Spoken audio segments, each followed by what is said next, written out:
so I went to Black Hat briefings because I got nominated for this Hacker of the Year award, right? So I go to Black Hat briefings, and this was in 2018, and Mel, my wife, Melissa, Melissa. So we like call her Mel because it's just so ridiculous. Like Melissa and Alyssa. Anyway, so I call her a bunch of isses. Yeah, too much isses. So we meet it. So she gets nominated for cybersecurity leader of the year or something. So we're both at the gala, and she's been following me for years, right? So she's like my number one fan, and I didn't know this, of course. And so she's at the thing, and she's like, oh my God. She went there with her brother. It was the cutest thing. Her date was her brother. It was the most adorable thing. They're like inseparable. They're like best friends, like inseparable. That's awesome. And she's like, that's Alyssa that I need to meet her. So she's talking about like, come with me. And so he's like eating his cake. He's like, no, I want to stay here and eat my cake. And so he gets up and follows her, and they walk across the room, and I'm like decked out, look amazing. Like I have this new dress. I had my hair did, I was looking good. And she walks up, she's like, hey, Melissa, I just want you to know I've been following you for years, and since you first started hacking cars, and so it was funny because she was the VP of Managed Services for Herjavec Group, which is a competitor of mine, and Robert Herjavec from Shark Tank, that's Robert Herjavec's company. And so that, since, she was in Robert's private jet, and they were flying around, and Robert's like, do you know Alyssa Knight? We're going to buy our company. And she's like, I of course, ever since there was a Tesla hack or something, and she's like, we're gonna hack Tesla, and I went out there looking for someone who could hack connected cars, and there's really very few people out there who are doing this, right? And especially a woman, and so anyway, so she'd been following me for years, and she's like, I'm your biggest fan. And so I'm like, you want to go to coffee? You're hot. She's just like, my wife is like super hot. Yes. And I'm like, you want to go coffee with me tomorrow morning? So no, that's not entirely true. I'm going to keep going. So she's like, let's go to a club. I was like, yeah, let's blow this joint. So we went to this club down the street. I forget. It's the Pyramid, or anyway. And so we're at this club, and I lose her. Like, she's gone. Like, I go up to the porch, and I thought she knew I was out there, and she thought I ditched her. So she's ordering me drinks and whatever, and I'm out on the porch, and I'm like, why isn't she coming? And so I'm out there waiting. I come back into the club. She's gone. So I'm like, oh God, she thinks I ditched her. So there was a porch, and I guess the door was kind of hidden. So she like, oh my God, like, I've been following this chick for years, and I'm her biggest fan, and she ditched me. And so I'm like, oh my God, I'm the biggest bitch. So I'm like, I got to clear this up. So I left the club. I went to the hotel. My hotel was like midnight or 1. And I stalk her. I'm like Googling her, Melissa Coppola, where is she? And how do I find you? And I found her. And so I'm like, I look at Robert Herjavec's email address to find out what the format of their email addresses are. Right? Because, it's either first initial last name, or first, whatever, or first name dot last name. So I'm like, okay, I'm going to just try all of them. So I'm like, M. Zakopal at Herjavec Group, Melissa dot, and so it gets, I'm like, I'm so sorry. I swear to God, I didn't ditch you. Let's have coffee tomorrow morning. And so I give her my cell phone number, and she calls me. And right now, I don't know, is she straight? Is she gay? Is she, what is this girl? But I didn't care. She was hot. I was like, I'm going for it. So she's like, yeah, let's meet for coffee in the morning. And so we have coffee. And this is like, I'm speaking at QueerCon. And so I'm like, she's like, I'll be your Uber. I'll drive you. I'm like, this chick's going to drive me around Vegas all day? Hell yeah. So I'm like, and I get, and like, every woman I've ever been with, I was like the sugar mama, right? I was the sugar mama. And we go over to her car, and it's like, it's this really expensive Audi. I'm like, oh my God, this chick's loaded. Like, this is great. The only thing that would make this more perfect is she's gay, right? So I'm like, you're like, I love Vegas. She's a hacker. I can talk to her about buffer overflows. Like, this is amazeballs. So we get in the car, and she's like, I'm thinking like, okay, gotta ask the questions. Like, you know, are you, you know, are you with Married? anyone? Are you married? Do you have kids? You know, the typical kind of lesbian kind of like, are you, you know, so you just kind of put your feelers. And she's like, no, you know, I'm single. And so we're talking and, you know, I bring up the fact that, you know, because I was speaking at QueerCon and so she's in the audience and I do this presentation about me being trans and she's like, and I'm putting these pictures up of this hot guy and this, you know, I'm like, this is me. And she's like, oh my God, like you were hot as a guy. And so I was like, okay. So she gets my entire story. And so I'm on the stage at QueerCon. And so we leave and she's like, I gotta go to my plane. So we're like, you know, we're having coffee before. Gotta go to my plane. We have like, we have this like love connection with ours. You know, that look, like when you're drinking coffee, you just give that look that you're just like, you're both kind of like, oh my God, like I'm so attracted to this person. And so we had those moments. And on the way to the airport, I can't remember how I asked it, like, you know, have you ever been with a woman? Have you, you know, like trying to feel like I'm at this point, I'm like, whatever. Right. How'd you feel about my presentation? Yeah, exactly. What did you think about my presentation? Tell me more. And so she drops me off at the airport and then I get on the plane. I'm like, you know what? Okay. So I texted her and I'm like, so I'm into you. Like, what do you think? She's like, what do you oh my think? God, like, oh my God, like, yeah. And I was like, yes, she's gay. And so, but you know, she was actually married to a man, but now like this is the story. The moral story is I turned this straight woman gay. She'd never been with a woman. Sure. She'd never like, it was it's like mic drop. So it was great. So we were talking, we met in Canada at a hotel like a week later. And then like, you know, typical lesbian fashion, show up with the U-Haul on the second date. We got married 6 months later. We moved in together 2 months later, you know, after meeting.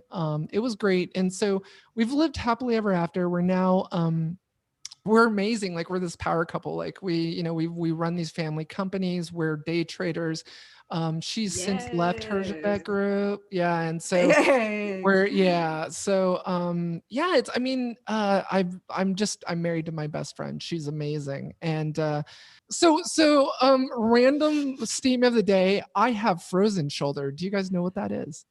What is that? Okay. I feel like that's a sports term that I forgot. So this is trippy. You guys are going to trip out. Okay. So in Germany, when I was living in Germany, I started to notice that when I sleep on my stomach and I tend to put my arms under my pillow. Oh my God. And I started like, it's like the greatest position. And so I started to notice it didn't feel too good when I was doing that. And so some time passed. I'm like, I hate going to the doctor. I'm like, it'll just, you know, put some Windex on it, whatever. And big fat great ring. Sorry. And so, you know, so fast forward a few years and I'm running and I trip on my toe while running and I just face plant in front of like 1,000 cars and like everyone's like, oh my God, she's dead. Like it was this horrible fall, right? And I landed right on my shoulder. And so I'm like, wow, that was sucky. So I go back home and I'm chilling and I wake up the next morning, girls, I couldn't move my arm. Like literally. Okay, watch this. This is some crazy shit. All right, so my arm, left arm, right? My right arm. What? That's as high as I can lift it. I have frozen shoulder. So what happens is your arm connects into your body in like a little like cup, right? And that when frozen shoulder, it just appears. It can randomly appear after between the ages of 40 and 60. It's just this thing. It just, you wake up with it one morning. Yo, and you can't, you're girl, over 40? Like, yeah, I'm 42, girl. Yeah. Okay. So I'm 42. I turned you're just gonna keep flexing on us. On the 31st. This whole episode's a shocker already. This is amazing. Right? This is the best show you guys have ever done. I already knew that. So I can't make a ponytail, right? Because my arm doesn't go that high. It's crazy. Girls, are you ready for this? Frozen not shoulder ready. takes 3 years. It can take up to 3 years to heal. So I'm going to physical Oh therapy. no. It's a constant pain. It's not that I can't lift my arm up that high. It's that I want to shoot myself in the face. The pain is so much. And it's constant. And it's like, I can't sleep at Oh night. my God. Like there's no way you can stand, walk, sleep, lay, do anything where you are not in excruciating pain. Like I want to die. Like, so anyway, Oh my is God. funny and happy and amazing and magical as I seem right now. I'm in so much pain. It's not even funny. So I have frozen shoulder. I hope you never get it. It's horrible. I So- hope not either, because I sleep like that. Yeah, so I'm a little worried. You I'm a used little to sleep worried like right that on now. my back. I'm sleeping on my back. No, but Seriously. like, yeah, it's apparently like with some people it just appears. Sometimes it can be caused from, you know, some sort of fall like I did. I fell. But it Mhm. probably exacerbated it from what happened, you know, started to happen in Germany. And yeah, life sucks right now. Like I'm going to PT, and so it's 3 times a week, and it's, I don't know if you guys have ever been to physical therapy, but it's the I most, have. it sucks, right? It's expensive does. and it sucks. And Yep. so 3 times a week, and like they can't give me a timeline. Like they're like, well, you know, it could be a few months, it could be a few years. I'm like, That's what I hated most about that PT. no, that Yeah. doesn't work for me. Like I want to fast forward to the surgery. So apparently there's surgery. So she's like, if this doesn't work after a few, you know, whatevers, whether it's months or years, you just get operated on. They get surgery and they take your arm, they put you to sleep, they take your arm, they're just like this with your arm. I'm like, oh, that sounds awful. No, Chantel, that face is the face I made. And so she's like, yeah, she's like, you don't want to do that surgery. But I was like, this sucks though. Like I don't, and apparently the insurance companies want you to do PT before the surgery because the surgery is so expensive. And They do, so yeah. yeah, life sucks, man. Life sucks right We now. do need that I'm getting arm. old. I'm getting old. Oh, shit. Do Okay, you so need that I arm? need to Can we slip. just? What's that? Do you need that arm? Can we just? No, Wait. no, like, yeah, like just cut it off. Like, Wait. F it.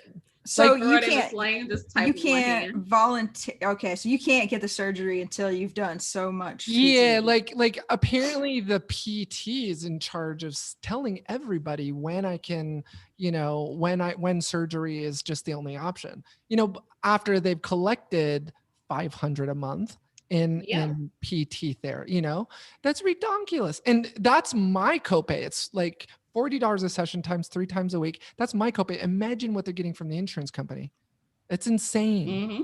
Anyway. Imagine Yep. what I guess. Been I guess there. if you didn't have insurance, you would just get the surgery and be like, Yeah. So like it's weird because like the things that you take for granted with your shoulder, like your rotator Mhm, cuff, it's mhm. like, you know, putting your hair in a ponytail or, you know, brushing your hair. Like my wife has to do all that for me. I feel so bad. She's been a trooper though. She's been amazing. She brushes my hair, like even putting on makeup. It's like, you know, it's insane. Or like, you know, shaving under your armpits or whatever, you know, it's like, it's reaching across the body. It's like, and I'll forget and I'll do that and I'll fall to my knees in pain. Like I'll cry. Like it's so bad. It's horrible.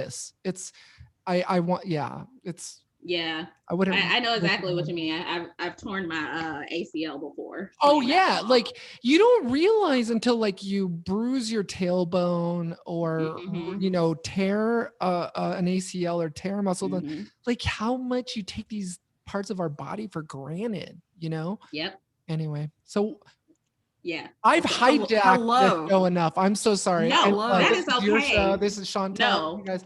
This is your show today. We are simply fangirling in the background. I know I am. I even messaged my family. I was like, Oh, yo, Chantel, I love Alyssa you. Knight, we're interviewing her I today. love And my you. family, But that's a I good saw a video. video on your website though, and it was really badass. Was I it was epic? like, oh, Was it the is it the one with super the epic. FBI agents? Was it the one with the FBI I think agents? so. Yeah, I think so. where they see these kick down the guys door. surrounded by monitors and stuff. And I Oh was like, yeah, okay. oh yeah, yeah, yeah. It's dope. I gotta tell you, like, I got so many of those. I don't know which video, but they're all epic. But like, no, Yes. like I'm telling you, I miss my calling to work at DreamWorks. Like I love video production. I love doing any video. I love any, like I get so depressed when I find out that I'm on a podcast and it's not video. It's just audio. And I'm like, Right. I made myself look so nice in this video. It's like, look at the video quality. Look at the color grading. The color graders, they're like, oh, I'm sorry, Ms. Knight. We're not doing video on this. I'm like, why aren't you? People don't care about audio anymore. Sorry. No, you're okay. This is the part where you guys say, Alyssa, this is just audio. It is. It might be just audio, but hey, that's okay. That's okay. We got the video. This is amazing. We're gonna put this shit on LinkedIn and Twitter anyway. Exactly. I was going to say we can tease out the video. Yes, let's make. By the way, am I allowed to swear? I forgot to ask. Yeah, you are. I officially, like, we haven't published anything yet, so I guess they're going to tell us. But we're telling you, I'll yes. probably clip it. Okay, cool. Yes, all right. Yes, we can leave it if need be, but I've already been dropping bombs here and there, so okay. So at this point, I've forgotten why we're here today. Yeah, I know. It's something about hacking or security or something. So you don't live in Seattle? I used to live in Seattle. So we met and then like I don't know, I want to say a month later. We moved into an apartment together in September. We met in August. Black Hat was August. And then I moved in with her in September. We got a new apartment together in Vegas. And then we began building a house together approximately 9 months ago. So we just, what I was telling Chantel, Angela, was we've been living in hotels since October. So we just like, so we just got moved and we just got our keys on Friday. It's been a horrific experience, but we built our dream house. It's amazing. My wife is so supportive of my content. So she actually gave me so there's this recording studio that we've built into the house. And then this is the main, and I wish I could show you guys the view, but we have a view to the left of, if you guys have ever been to Vegas and seen Red Rock Canyon, but we've been to, Red Rock Canyon's like right here. I could spit and hit a mountain, right? And then to the right is the strip. So we have this amazing view on both sides. And because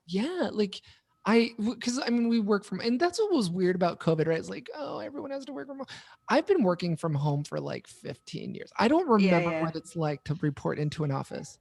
Right. So what you're saying, Alyssa, and Angela, if we're hearing right, is that once COVID is over, we'll be flying out. Hell yeah. Coming up an in-person interview where we'll have a happy hour. Margarita machine. Okay. Yeah, that's exactly what I heard. Like we're having a pool put in, and you two are my new besties. You're coming over to hang. And I'm there. Get my bathing suits on, and we got the margarita machine. And so I'm with it. Can my wife come? So what's that? Can my wife come? At wives, girlfriends, whatever. Yes. All right. Dogs. I'm with it. Let's go. Brother. Kangaroos, whatever. But one of these days I will have a pet kangaroo. Here's the thing. Like, they are terrifying. I'm telling you, it's weird. Okay, you're gonna laugh at me, but my whole thing since I was probably 12, I've always wanted a pet beaver. So this is the thing. Okay, so check this out. This is the thing, girl. So there are exotic animal dealers that will sell you a pet beaver, and beavers are actually very affectionate animals. So check this out. So there's this beaver. Beaver owner groups. So there's this photo of this one where there's a beaver sitting on her lap with its waffle tail, just chilling, watching Jeopardy, just chilling. And I want a pet beaver. I want to be the one walking down the street where Chantel's like, hey, there goes Alyssa with her pet beaver, with a beaver on a leash, walking, and it's going to be wearing overalls, and its name is going to be Mortimer Ichabod. That's my Mortimer Ichabod. Mortimer Ichabod. All right. And in overalls. And imagine how, because people are like, hey, look at my Cocker Spaniel, my golden retriever. Its name is Bixby. And I'm going to be like, hey, that's cool. But check out my pet beaver. And it has a tail shaped like a waffle. That beats any. Oh my God. How awesome is that? An animal that's got a tail that's shaped like a waffle. And it's going to be wearing overalls. And its name is going to be Mortimer Ichabod. It's like, this is Mortimer. And I'm going to be calling its name because it's going to I love it, just own it. I've Oh. never heard so of many questions. That creates so many. So many. Amazing. First of all, I had no idea Holy you could even have a beaver. Hell as a yeah, you pet can. There's websites where you can order clothing for your pet beaver. Like there is somewhere out there. There is a website where you can buy overalls that's got a little cutout for the tail. And you like, this is the thing. God. Now, the thing is we have wood floors, so I don't think Mel will allow me to have a pet beaver because we'll come home and our floors would be gone. Our floors would be gone. Yeah. But I was like, you just get some lumber and you're like, beavers? Yeah, I don't know how practical this actually is in the Western world, but like, I don't know. It's going one day, just either one day, just you're gonna be, and I'm gonna do a video. I'll do a YouTube video and like, please do introduce the world. I'll be, I promise your show is the show I will be on to introduce my beaver. Wow, I like it. Hold on, say his name one more time. Like, this is an interesting show. What's his name? Say that one more time. Mortimer Ichabod. Mortimer Ichabod. Okay. Mortimer Ichabod. We're gonna say him a guest spot. Yeah, that's Mortimer. I just feel like it's very gangster. It's like, imagine a beaver walking through like Cabrini Green in Chicago, just like not Cabrini packing Green. a 45, like, yo, sup, G, my name's Mortimer Ichabod. You could call me M Dog. Then that's my beaver. That's how it will. That's how it will go down. Oh my God. That is how it will represent, I've officially heard it all. I know. That only want to talk about beaver stuff now. Seriously, like, who cares about buffer overflows and application security? Like, exactly. I don't. What about? Don't. It kind of actually makes me think about how teachable are beavers. It's interesting because things? If you think about it, you have people that have like pet tigers, right? And pet lions, and I think if you take anything from a baby and you raise it, but the problem is that there's that thousands of years of instinct, right? Like everyone's like, oh my god, the tiger went the tiger went crazy. No, he's hungry, motherfucker. You had your head in his mouth. That tiger went tiger. It's like Chris Rock. That tiger went tiger. That it's like, he did. It's like, okay, I know, God rest his soul. I know Roy, one of them just passed away like I heard about that. Roy, was it Roy? The tiger. The tiger dude who he got attacked, remember?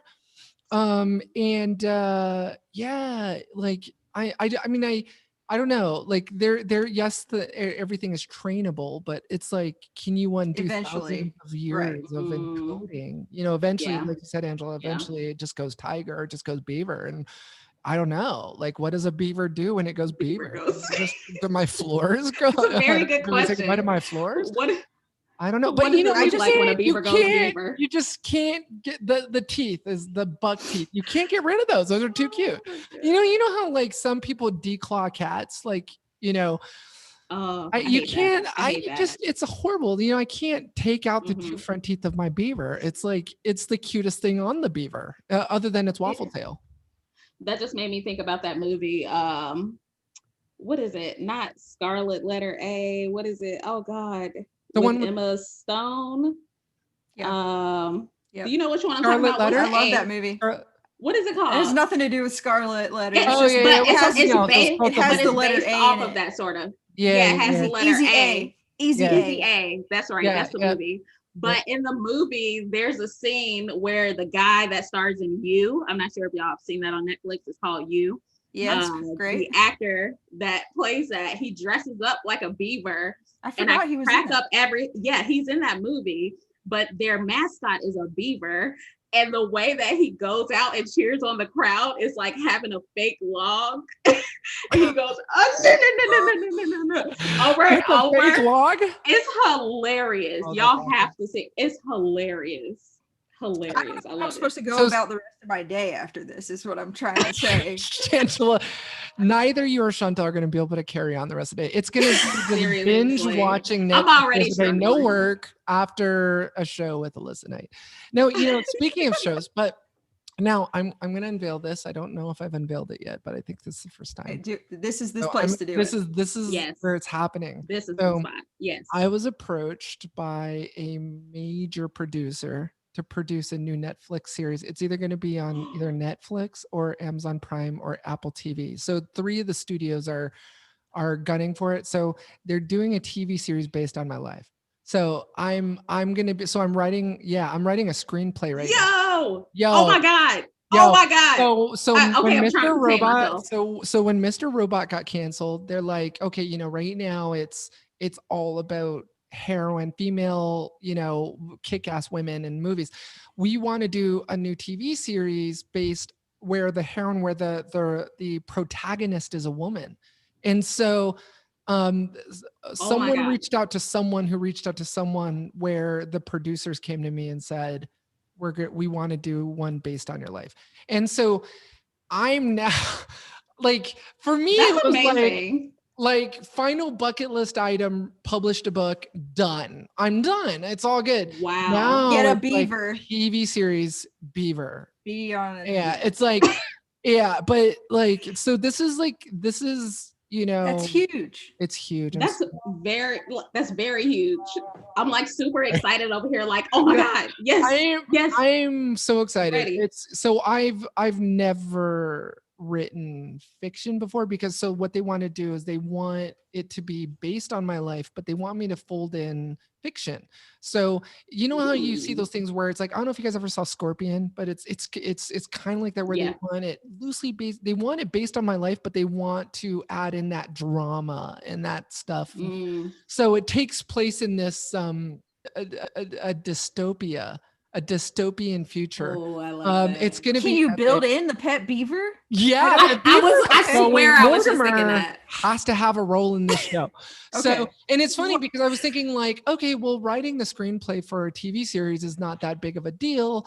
I was thinking like, you know, writing a screenplay for a movie is a lot more intense and challenging. But it turns out that if you think about it, an entire TV series for the entire season is 5 movies. So I'm like, of course, this is like the ignorance of Alissa and I. Like, sure, yeah, let's do it. Like, it's got to be easier than a movie. And then I find out after the fact that my ignorance led me to have to write. Wait, I always assumed that, like, I mean, not that I assumed anything about this, but like I figured that you would just like tell somebody your story. Yeah, and they would write and they would be like, here's some stuff. Yeah, here's some stuff. Do it on this. I did this one time. But no, it's like, so I'm in the process of writing the pilot episode right now. And so and I'm also about to make a major announcement soon. I can't drop it yet, but you sure? You sure you don't want to drop it? It has to do with very okay, I'm going to say it has to do with a very big bang. So like that's all I'll say. Okay. All right. So so yeah, so a lot of exciting things happening. When I can announce it, I commit that you guys can be the first ones to drop it. So I will come on your show again and we'll drop it on your show. Yes. So it's gonna be huge. It's gonna be huge. But so I have no idea what I'm doing. I downloaded, like, I'm like Googling what do people use to write screenplays. So I'm like software, like Scrivener. So I'm like downloading Scrivener. I'm like, I have no idea what Scrivener is or what the hell, like, what is a slug? What the hell is a slug? And so yeah, it's been an adventure. It's been an adventure. So I'm in the process of finish the pilot episode. So it's crazy. Yeah. I can't even imagine like someone approaching me to say like, hey, let's go ahead and put you on TV. Let's put your life out there. There's no way my life is that. There's time. We're gonna have Michelle Obama play you, and we're gonna like. I mean, she could try. It's just like spitting image to me. I don't say it like I think you're more beautiful than Michelle. It's like Thank you. Well, you heard it here first. You heard it here first. I think you're way more than her.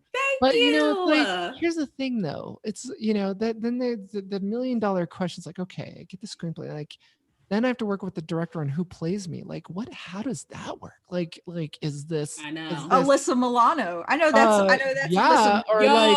Or you know what I was thinking? Wonder Woman. I cannot. Gal Gadot. Gal Gadot. Gal Gadot. I'm thinking Gal Gadot, but she's probably really expensive. And then she probably is. I say choose anyone. She's not even as expensive as she should be. Yeah, that's true. That's very true. Just don't choose Scarlett Johansson. Don't do that, please. That's true. So, how about we actually stick to the audience is probably like, I can't remember what kind of show this is about. Is this a cybersecurity show, or is this like, this is episode 2? We have to start a new show together, and it's going to be like The View, but way more epic. Well, fine. Maybe Whoopi. Maybe this is that. The show. We could get Whoopi. Yo, we can. You might have more pull with Whoopi than we do, but hi, Alissa. Thank you for joining us today. Hey, Chantel. Glad to be here. Yeah, thanks so much. It's good to see you again. Coffee time. Hey, Angela. Angela, you and I actually have been on a show together before, haven't we? Right. Yeah. So that's what I was going to say. But the background is different. You were in a different room or something. It was the Hacker Book Club. Yeah. Like it was bothering me. I was like, God, I fucking know this chick. And I was like, it's the Hacker Book Club. But you know what was throwing me off was you're like in a different house or something. You're like in a different place. I don't remember anything about last year. You're like, last year was a blur. I was high. I was in the office of this apartment. I was blasted most of 2020. I think most of this country was. Agreed. I think actually this country quit drinking. Lost its damn mind. That's what I think. But anyway, same. Different topic. I quit drinking in 2020. Made that decision before. Really? I'm so bad things happened. Oh, that's amazing. Wait, now you quit drinking what? Just kidding. No, because we did have this, like, I had this like 2-hour conversation with somebody about somebody that gave up coffee. I was like, you are not allowed to be in my circle anymore. No, not coffee. Not coffee. Just forget my number. Alcohol, yeah. But oh, I'm so proud of you. So that was interesting. I was in the other room of this apartment, and I'm outside of Seattle, so that's why I was like, "Aren't you here?" Yeah, that's right. Do you want to sell me yours? Like, I heard. Keep me honest here, but I heard the West Seattle Bridge fell into the ocean.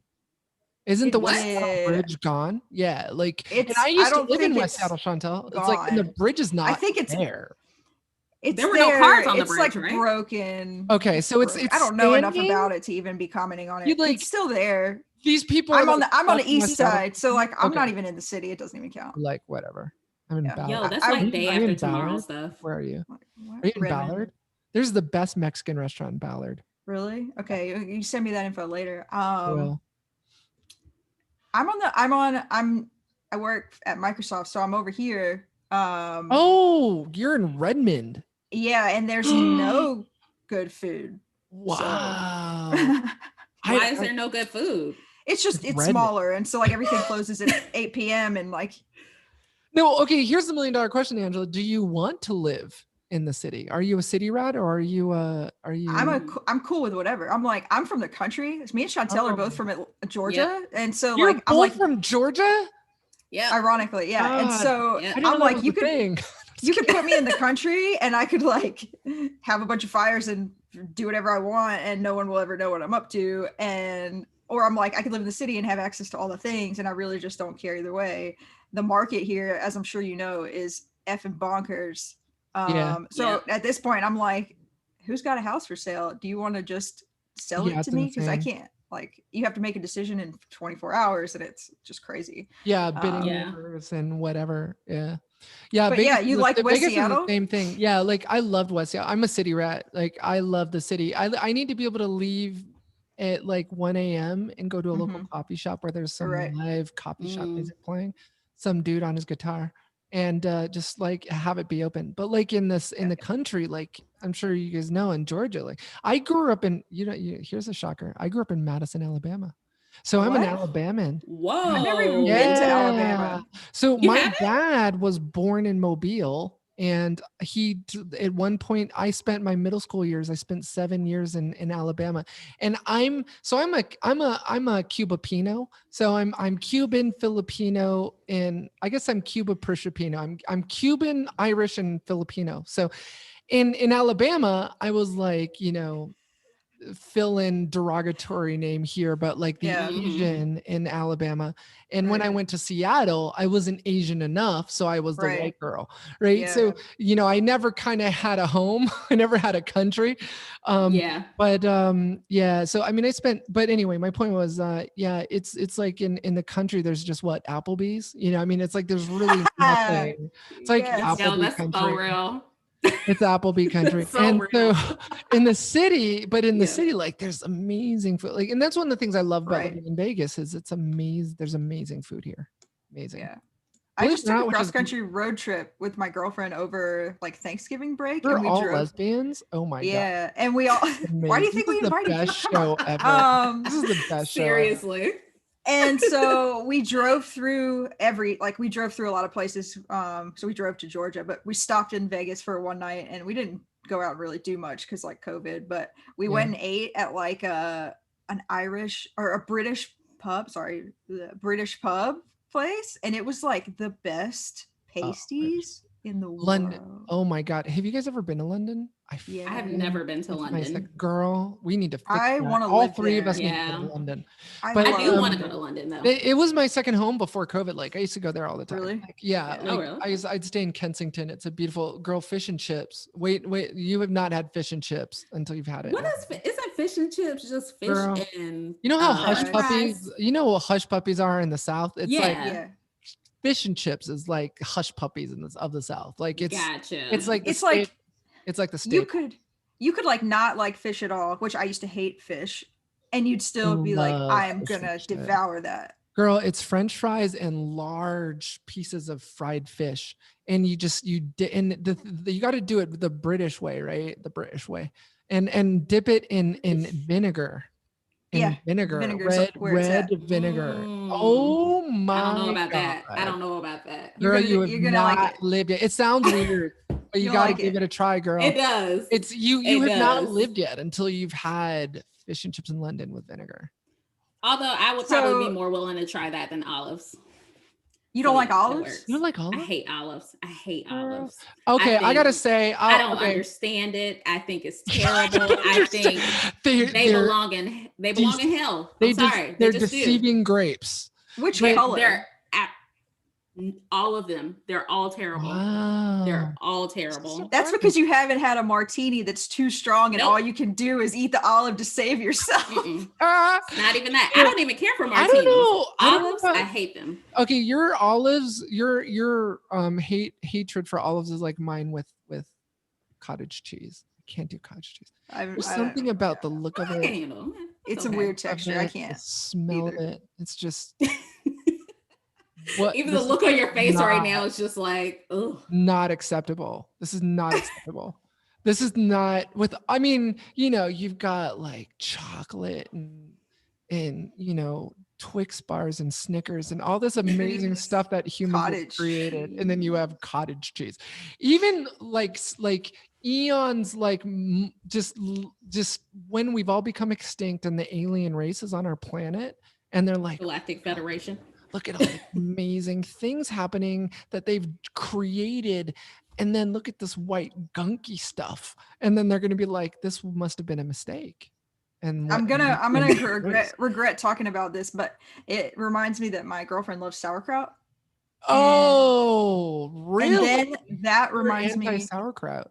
Are you anti-sauerkraut? Well, I mean, I just wouldn't like choose to eat it. But if it's on something, I'll probably eat it. I like it on hot dogs. That part. Right. That seems fine. But then I heard this episode on another podcast about someone who like found sauerkraut in like the ground and it didn't decompose. And I think they tasted it and they were like, meh. Okay, I don't know what's more wrong about that story. The fact that it didn't, the fact that the person picked it up and ate it. All right. That's nasty. You know what? I don't even know what. Go ahead, Angela. What were you about to say? I think it's cabbage. I don't know what else we could possibly talk about now. Alyssa. I do. Go ahead. Well, Alyssa, I was in a different room before because COVID wasn't happening yet. And so my girlfriend now has that office and I'm in the bedroom. Are you guys quarantining from each other? No, we talk on the phone all day. We're both in meetings, so we have to. And have that's a major thing for my wife and I too. Yeah, like it's tough because when you're both on conference calls or you're both doing I mean, you guys know podcasts. Like you want you quiet. Yep. Yeah, it's tough. So that's why. Yeah. Chantal, do you cohabitate? Your girlfriend? Oh yes, we live in a big, beautiful house. She usually works upstairs, and she's a social worker, top flight social worker. Shout out to you, wifey. Yeah, they're married. But, so oh, I'm sorry. I thought you said girlfriend. I'm sorry. Oh no, wife. That's the wife. Capital W. We've only skip the whole girlfriend thing. Like that's just the thing men and women do, like heteros do. Like that whole right. Just go right to the. I've already been married. The lesbian way though. I've already been married and divorced, so I'm like, Angela, Angela, I'm gonna air my dirty laundry. I'm way worse. This is my 4th marriage. Woo! But okay, really? I do have to say this. I don't count the first one because it was my former life before I died and became reborn. Sure. And so this would be my 3rd. But the other 2, my wife's cheated on me. And I got cheated on and they left. So I wasn't in control of those divorces. Right. I'm just like, I have respect for myself and I'm not going to stay with somebody that cheats on me. Yeah. I'm so sorry that happened to you. No, it's all right. I got to, I think I got to this realization in my life when it was actually about 40, when I realized that, it's like, why, it hurts, feel it, work through it. But at the same time, that's just, the universe telling you this person is not for me. This person is not, that this person doesn't value me, Right. And so, I think, especially as women, we need to value ourselves. We need to do more of that. Hashtag more, please. And, so it's like Will Smith. I could listen to Will Smith's oh my God, I love Will Smith videos all day long. So he did this thing, like he did this rant in his car where he's like, if you're not with somebody that stokes your fire, if they put your fire out, Mel is the first woman I've ever been with that really stokes my fire. Like she's like, yes, you can do this. Create a screenplay. Yes, you can do this. And it's like that's what you need. And so then it starts to become, well, all those other people I wasted my time with, versus like crying over the loss of it. You realize that is kind of what's made me who I am today, and realize how to value myself, how to love myself. Cause I mean, I think, I don't know, I feel like it's ingrained in us and coded in us to, love and serve, the other person, but you need to love and serve yourself, before you can love and serve anyone else. Cause no one's, you know what? That brings to mind for me, like I've been thinking to myself, like just reading your site and learning a little bit more about you and your businesses that you've like. Sorry. I'm sorry. I did not mean to laugh. That is okay. Anyway, that was what I was supposing was the. Anyway, yes. I have. No, you're good. I'm sorry. Okay. No, it's all good. But go. Sorry. Action. No, but in saying that, it makes me think about the businesses that you've like started and sold. And I've like thought to myself, like, who just does that for one? And also just like, how were you able to do that? And talking about like, you have to learn to like love yourself and advocate for yourself and show yourself self-respect. How do you carry that with you into creating and selling a whole company? Like, does that make sense? Like how? Yeah. So for me, it was, I in high school. So like I started my first company when I was 17, and I had, I remember this one day in high school, I had this teacher that I just didn't like me for one reason or another. Maybe I was too loud, maybe I talked too much, but she just didn't like me. And we had to do this thing where we said, what are we going to do? What's our goal in life? What are we going to do after school? And I remember standing up and saying, well, I'm going to start and run companies, and I'm going to be a millionaire before I turn 21. And so she actually said for everyone, well, that's great, but you need to create realistic goals. And I was puzzled because I asked, like, but who's to say that that's not realistic? Who are you to tell me what goal of mine is realistic and unrealistic? And so I think I think my fuego, my fire, my fuel in life is people that say negative things about me. I'm fueled by trolls. I'm fueled by people that tell me that that's not realistic. So I set out to start a company at 17, and I sold it to a public company for about $3 million when I was 20. When I was 20, I had turned 20. And that was when the exit happened. Wow. That was my first startup. And so I wanted to prove that teacher wrong. And then my second startup, I ran into some really bad bullying in at a company I worked for. And for me, that was my fire to start a new company, and so I could sell something for, more than the last company. And I started that and sold that for $5 million. And so then that was when I was 27. And then now, with Briar and Thorn, the MSSP I started, that was coming out of the strife of the being cheated on and losing my family. And, I have a 16-year-old son, who's living with my ex, and all of this really bad mojo, that voodoo that was going on in my life. And it's like, you know what, I'm going to start a new company. Some people turn to drinking or turn to drugs. I'm like, I'm going to start a new company. Wow. I'm just going to be successful. Yeah. I'm just going to start a company and prove my ex wrong, that she left me for her ex and she's stupid. So I'm going to start a new company and show her. It's nonsensical. It makes it's amazing. No sense. But, it is. that was my thing. And so I started Briar and Thorn, and and I was like, I'm kind of done with cybersecurity because everyone's an asshole. So I was so this was about the time when Blackwater happened. Sorry, not everyone. This is when Blackwater happened. And I was like, I'm going to start a defense contracting company. So I got out of cyber, and I was on the news on Fox News Live about Al Qaeda targeting U.S. U.S. critical infrastructure. And I appeared on the show, and as soon as I came out, the FBI was waiting for me. They picked me up, and I went to go work for the U.S. intelligence community in cyber warfare. I was the first woman to go through SEER training. They, put a hood over my head, kidnapped me. It was, they electrocuted me with a car battery, and torture training. They waterboarded me. So I went through this whole horrific close quarter combat training, but it made me a badass, and I got some great video and photos from it. But is that on the YouTube channel? Yeah, so there's I think that tactical video is up there. If not, I'll upload it. But great video from it. And so and I got into defense contracting and wanted to blow shit up. And so then Briar and Thorn got out of defense contracting. We supported counterinsurgency operations in Afghanistan and Iraq, and we and of course it was on the cyber warfare side still, but we still did some high risk zone close protection and stuff like that. But then I was like, I'm tired of being shot at, kind of hurts. So I'm gonna get back into cyber. So that was my journey on, and Briar and Thorn kind of evolved into this MSSP now. And we got a letter of intent for me to sell that to a company in, oh my God, where is it? Zurich, in the Zurich area. So that was for 10 million. So I was like, if I sold my new company, it has to be twice as much as I sold Applied Watch for.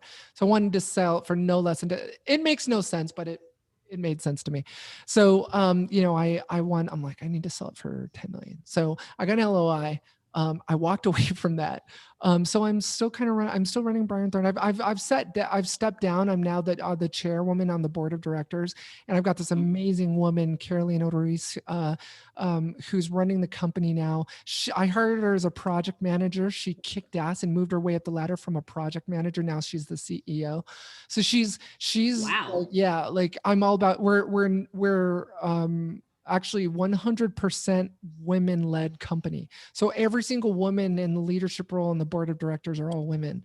And so we're really we're kicking ass and taking names. So, so I've had a good journey. I've succeeded, but never failed, because I believe that failure, is when you've given up. That's failure. You know, not achieving a goal you set out to do or falling is not a failure to me. When it becomes a failure when you give up. So I don't believe I've ever failed. I've had setbacks, but I've had many successes and turned those into successes. So I really don't believe any of us are really failures until we've given up. I have the same amount of time as the homeless man on the street. I have the same amount of time as Tim Cook. What am I going to do with my time? Yeah, so that was approved. That was the leadership team have approved. They're the ones who sponsored the mHealth research that's about to drop. I don't know if you guys saw the trailer for that, but I heard you talking about it before. Yeah, I downloaded and hacked 30 mHealth apps and APIs, and so yeah, because like everyone's telemedicining. Yeah, I just made that word up. Mm-hmm. Telemedicine and mHealthing, visiting their doctor through these mobile apps, and they've got problems, man. Yep. Problems. Oh yeah. So, cool. So where should we begin? Yeah, I know you guys have a list of questions. I like hijacked the call with my talks about that. No, it is okay. We're gonna use most of that anyway. She's like, we're gonna use almost all of it. Like, it will be the first ITSP 2-hour episode. I only like this 3-hour episode. I'm like, our new podcast is now focused on interesting pets people in cyber want to have. Oh my God. Mm-hmm. So I know that like you have some expertise with car hacking, but I actually don't know a ton about it. And I was actually curious about the first car you hacked and like how that even happened. So there's different attack vectors for a car, right? A lot of people think, oh, I'm impervious to being hacked because I don't have a Tesla. But anything after, I think it was 2001 when GM introduced OnStar. So any car made after 2001 is connected. So, and they connect, automakers connect to their cars over what's called OTA or over-the-air updates via GSM. And so there's multiple attack vectors for a car. You've got GSM, if you're on the cell network, and you can easily do that through jumping on the hotspot on your phone, or any other method, and Wi-Fi and Bluetooth, because cars have Wi-Fi, they have Bluetooth, and believe it or not, your car communicates with what's called an API, or an application programming interface. And an API is basically, think of it like a web server. Kind of like, so like, let me explain for your audience. Okay, you guys probably know what an API is. I totally just cracked my neck. Sorry. That hurt. No, it's fine. I like that. People who are saying audio did not just say that, or hearing audio. So the perfect example of an API is really like, for me, it's like an electrical socket in your house, right? So like the API doesn't care. The electrical socket doesn't care what you plug into as long as it can fit into those little holes. You're charging your cell phone or your hair dryer or whatever. That's like the mobile app or the client, the API client. The API is the electrical socket. It doesn't care what you plug into it. It's going to provide you whatever electricity your electrical provider is, whether it's nuclear, coal. The API doesn't care. It doesn't care what's providing the power. It's going to give you that power. Same thing with an API. It doesn't care. It doesn't matter what the back end is. It's just going to provide that data that the API has been written for. So it's very much like an electrical socket. So your car, mobile apps on your mobile phone, they all communicate with APIs. As a matter of fact, our entire banking infrastructure now is APIs. Open banking in the UK, that's APIs. So your car, believe it or not, communicates with an API. And so a lot of the hacking that I do with connected vehicles is over APIs. And I found, in this more recent law enforcement vehicle hack research that you may have seen the trailer for, I was hacking those law enforcement vehicles through the APIs, and being able to remotely stop and start the vehicle, lock and unlock the doors of a law enforcement vehicle, federal and state. And so it's a scary thing. The first vehicle I did hack was actually Mercedes when I lived and worked in Germany. I think it's been long enough now I can say it, hopefully. So I was retained by a company out in Germany. I relocated to Germany and lived there for a few years, which was a lot of fun. Got to see how they live over across the Atlantic. And that was awesome. So I learned how to hack connected cars in Germany. And I really kind of, I had it was an awesome experience because, I dabbled in, but just because you're a penetration tester doesn't mean you can hack a connected car. You need to understand a lot of automotive mechatronics and a lot of this other stuff like CAN bus and all this other stuff. But I really became great friends with the client who really introduced me to the world of automotive mechatronics and taught me a lot of this stuff and got to learn on the job. And it's rare to be able to do that. And I think we in cybersecurity have a tendency to have this more elite than thou attitude. I came out of the womb knowing how to hack APIs and cars. Oh my God, it's so true. It's like no one wants to admit that they learned on the job or learned in the middle of a project. It's like fake it till you make it has gone too far. Like where you just don't want to talk about faking it. It's okay. We all like, okay, back when I started hacking, we had this site called securityfocus.com. I don't know if you ladies remember. Oh, yeah, I know Security Focus. Remember it. But I used to publish things on Security Focus. And, that's where we learned, we taught ourselves. We learned on prod. Like, yeah, I've been doing pen testing for like 10 years and like, you don't even know how to spell it. You don't even know what a port scan is. And you're like, I'm going to charge you 20 grand. And they're like, okay.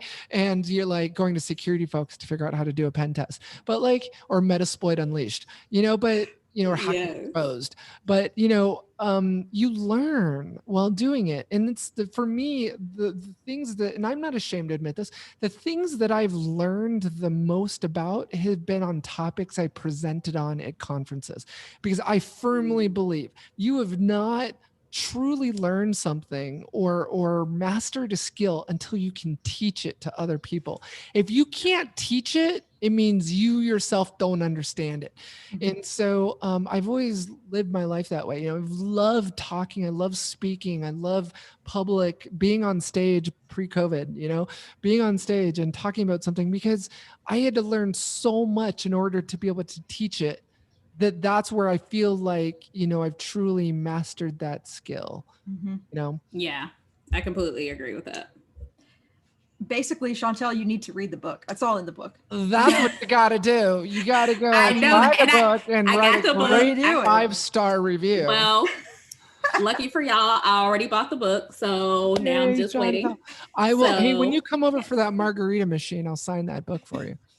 So bow. Boom. I'm gonna hold you to that. Boom. In between, when we took a break, Chantel and I were like, so when can we start planning the trip? How soon before we get the tickets? You think I'm kidding? We have a 4-bedroom home here. You guys can rock out the guest rooms. It's down. Have you guys seen my fridge? Oh, I haven't done it yet. I haven't posted. So Mel and I were like, this is our forever home. We're never moving again. So we're like, we're going to die in this house. So let's buy the most epic. Oh my God. So the whole house is connected. So when we were building the house, they weren't legally allowed to give us the keys yet. Right. But Mel and I are like, we want to be able to come in whenever we want, because it's our house. So what I did was I'm like, hey, that garage door opener looks like it's connected to the internet. So I hacked the garage and got the codes, and I was able to remotely. I don't know if I should be admitting this. Right. I'm like, I don't think we should tell. But so like I got the codes, and so I'm like, I could open my garage door from anywhere, like wherever I was. And it's like, hey, honey, you want to go to check out the new house? But no one's there. That's okay. I hacked the garage. So everything in our house is connected, right? And so we've got these connected thermostats, and I'm like, you have to buy a refrigerator. So we're like, let's get one of the fridges that has a computer screen on the door. So we got the new Samsung. We got the new Samsung, and it's got like this massive computer screen on the door. And so I'm going to do like this epic behind the scenes studio tour of my home. Like you see other YouTubers doing studio tours. I'm going to do a home tour, and MTV Cribs. It's going to be Cribs. It's going to be like MTV Cribs. It's like Alyssa Night Cribs. Yes. Yeah. It's going to be a So yeah, you broke into your own house. I love that so much. It was amazing. So I know. The washer dryers connector, we're getting the LG thing, so it's going to be able to communicate with my cell phone. I'm going to hack this shit. You guys think I'm kidding? Eventually, like it's just going to do it for you. You're not even going to have to. I'm going to install Metasploit on my washing machine, and it's going to be doing. It's going to be. Can you get like a Roomba to drive your laundry to the washing machine to like dump it? I'm gonna interpreter backdoor my vacuum cleaner. We got the the new LG cordless. Like it's like when you build a house, you're like, we're starting fresh. We're like, we don't even want to bring everything in from store. So I'm like we're putting it in the garage first. We're putting it in the garage first, and we're gonna cherry pick what we bring into the house, and the rest is getting donated. Yeah. I'm the radical opposite of that, where I'm like, I'll just throw new shit away. Like it'll still have the tag on it, and I'll donate it. I'll be like, Goodwill. There's some homeless people walking around San Francisco with like thousands of dollars worth of clothes on there, like Diesel and that's amazing. like Versace trench coats and shit. But like, that you can throw it over here. Well, it's funny because trans people don't really talk about like their wardrobe change. Like as a man, like some trans people are like, I don't like looking at my body because I didn't like my body. I get that. But like, I wasn't like that. I wasn't like, damn, I'm hot. I make a hot man. So like I was like, I invested a lot of money in clothes when I was a man. And so there's some people walking around San Francisco that are shopping at Goodwill that are like finding Versace shirts and Versace jeans at Goodwill. They have no idea why you would ever give this away. I don't understand, like, what the fuck is happening? Like someone was killed. And their spouse, after murdering their spouse, dropped off her husband's clothes at Goodwill. And it's like Versace. Yeah, it was like tens of thousands of dollars worth of new clothes that I had to donate because I wasn't going to wear them anymore. I was excited to buy 7 for All Mankind jeans and Diesel women jeans. And, like I wanted to, like, if I was going to have my outside match my inside, I was going to do it right. I was going to be hot. Yes. I'm like, I'm going to be hot. I'm going to be amazing. Yes. And so I rocked it out. I'm like, I'm going to rock out this whole like girl thing. I'm going to make this whole woman thing look fucking amazing. And so I donated all the men's clothes, and then, I like, it was cool. So that's, so I feel like we're all best friends now. We're besties. So besties. I'm just gonna lay it out there. I had no idea you were trans. Oh, that is like the best thing you could tell any trans person. That's the best. No fucking clue. So that's amazing. Neither did I. So we're just like, thank you. Look, it's phenomenal. Oh my God. Like it's funny because, the gender dysphoria in you is like, Angela's just saying that to make me feel better. No, but like, no. It's I don't need to make you feel better. Your confidence level is one of the things I love about you. Isn't it like confidence is so sexy? It's amazing. But like, it's funny because like I'll be at the doctor. Like we went. So what was it? What happened? Like a few months ago, I went to the doctor, and I'm sitting across from the doctor, and she's like, the standard woman questions that doctors ask women that men don't get. Like, when was your last menstruation cycle? And I'm like, what do you mean? She's like, when did you last menstruate? I was like, my period? Like, is that what we're talking about? And she's like, yeah. I'm like, I've never had one. And she's like, what do you mean you've never had a period? I was like, did you read my file? What are we doing? I know, because thank you for the compliment, but I've never had a period because I was born with testicles. And she's like, what? Oh, she's like, oh, so you're a hermaphrodite. You're mixed sex. I was like, no, I was born a man, dude. She's like, mind blown. Like, what? I was like, oh, you're making my day. But thank you. But it's interesting because you do have those moments where you meet people where you're like what's trans? What do you mean you're trans? Like, Which seems crazy because it's like, how do you not know about these things? Because with like the internet. Yeah, with 2021, some people don't even know the term. Some people don't even know how to use the right term, and not understand that sex is very different from gender. And it's difficult because I don't, as lesbians, I'm sure, you've seen this where, there's a lot of very radical lesbians who are like, I think they call them TERFs on social media, but basically they're biological women that do not accept trans women as being real women. Right. And, like ovaries is what defines a woman, it's like, but I don't understand it. Like, because it's like, as lesbians, as the LGBT community, we're no stranger to being ostracized and being marginalized and having the world hate us. And so to be confronted with that hatred and that lack of love from members of the LGBT community and say, you are not a woman, stop calling yourself a woman. It's like, it's so hurtful and it's so degrading, and you don't understand it because you're like, but you're a lesbian. Why are you doing this? Why are you making me feel this way? You're a lesbian, and it's a very interesting thing. But to be confronted with that, because you get it from the heterosexual side and you get it from the LGBT community too, who do not accept trans women as like real women, And and that leads me to getting to ask you a very awesome question, I think, which I always am interested in, is like, how do you get to see the world from both before you transitioned and now, and so you get to see, like, were there people that treated you differently, do you think, in business? Oh my God. So I never, when I was a man in my former life, when I presented as a man in my former life, I never had a client proposition me for a contract. And there was a CISO with one of my clients who actually propositioned me to have a statement of work signed. And I was shocked. I was like, oh my God, is this really happening? I'm looking for, like, am I being punked? Where's Ashton? Like, am I being punked?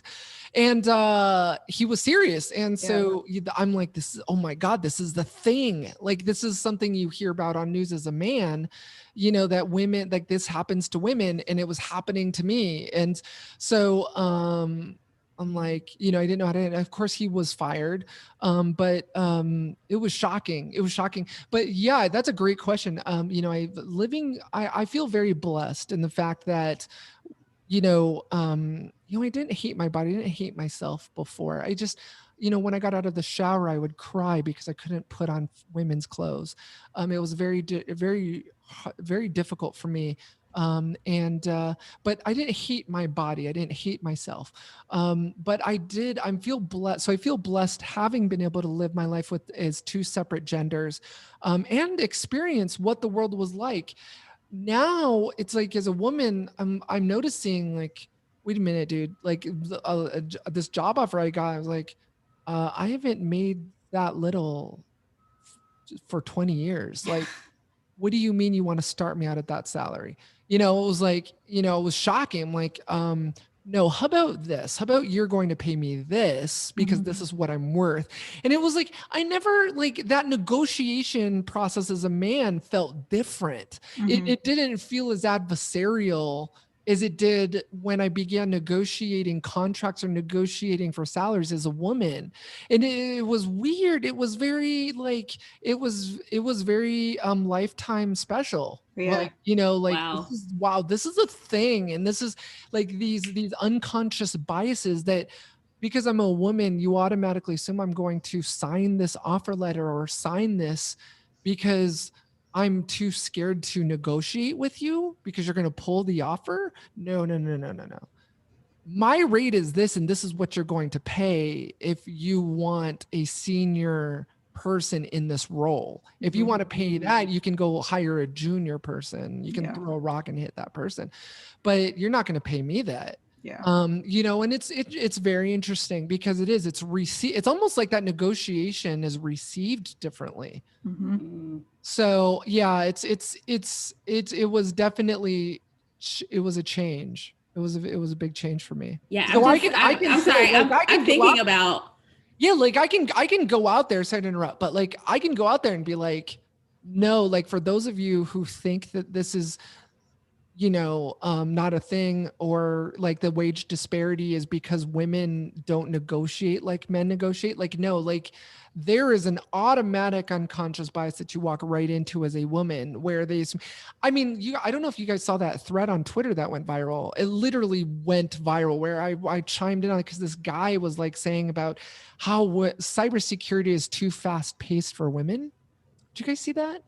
I feel like I heard about it. Oh my God. Like I think I gained over 5,000 followers in a 24-hour period when that tweet went.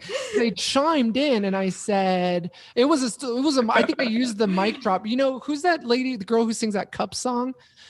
She has a great Giphy of her dropping a mic.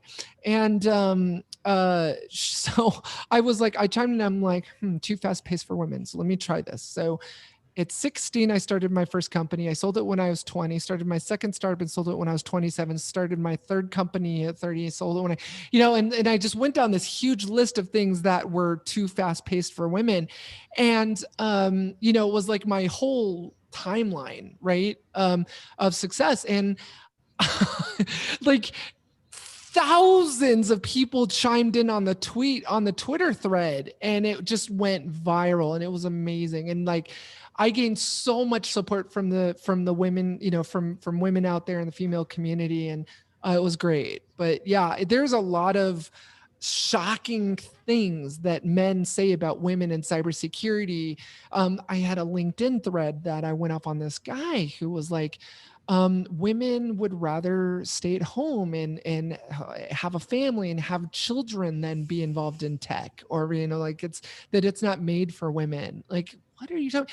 Especially with millennials, the Z generation of, wanting beanbag chairs with chairs and working our own hours instead of 9 to 5 kind of thing. Not that I'm a Z or millennial, but I mean, like, that's what I like. So I have millennial employees. Like, don't exactly. me, baby boomer or whatever.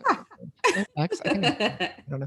Anyway, where it's like, it's a different environment now. It's a different work environment now. And I know we have a hard stop in a few minutes, but it's a different work environment now. And, I feel like women now, keep me honest here, Chantal and Angela, I feel like women now is this new workforce. A lot of women don't want that family. They're like, I'm a career woman. I can have a family. I don't want kids, but I can have a wife. I can have a husband. I can have a whatever. Mm-hmm. And I'm still going to climb to the top of the corporate ladder. Gender has nothing to do with whether or not an industry is made for me or not. I take serious issue with that. Yeah. And I think Chantal and I both feel differently about that particularly. Like, I'm just like, I can have dogs and a cat and nieces and nephews.